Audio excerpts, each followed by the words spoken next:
Manitoba's new premier brings something different to the table. As a member of the Anishinaabe First Nation, he can speak more directly to Manitoba's Indigenous people, bringing credibility as the government works to reduce inequity for that population and also acting as a role model for young Indigenous Manitobans.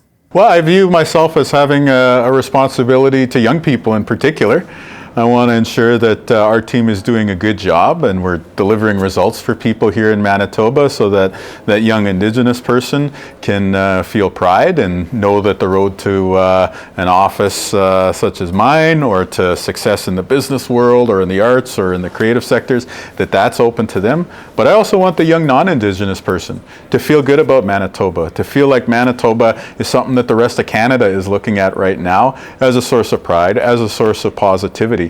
So again, just try to ground some of the thinking of our new administration in the important healthcare and economic priorities that we have, but of course along the way trying to ensure that we're inspiring young Manitobans from all walks of life to be able to reach their full potential.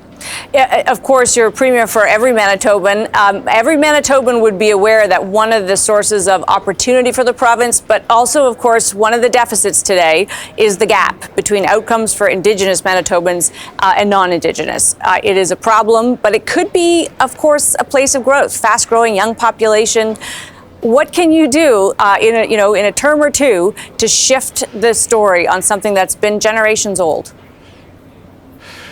Yeah, and it is going to take generations to fix, but I think the stuff that we can do within a term, within hopefully a second mandate, if we're able to deliver on things for Manitobans, would be to move health services forward so that everyone in Manitoba, including young Indigenous people, are able to reach their full potential and that we see more young people reaching their 18th birthday in Manitoba. That's a very deeply held priority of our administration.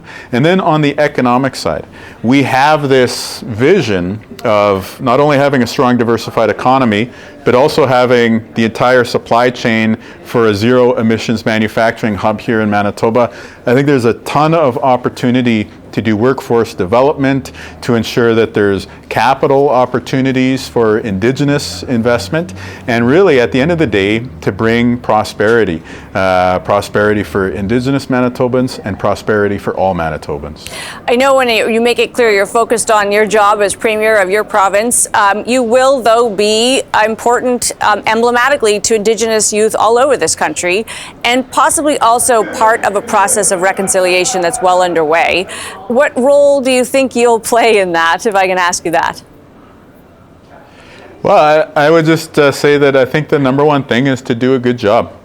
I think we were elected on a mandate to fix healthcare. We were elected on a mandate to lower costs for people here in Manitoba. And once we received that mandate from the people, then of course many folks across Manitoba and the rest of Canada remarked on, I guess, the nature of our government and, the premiership that we have in Manitoba here today.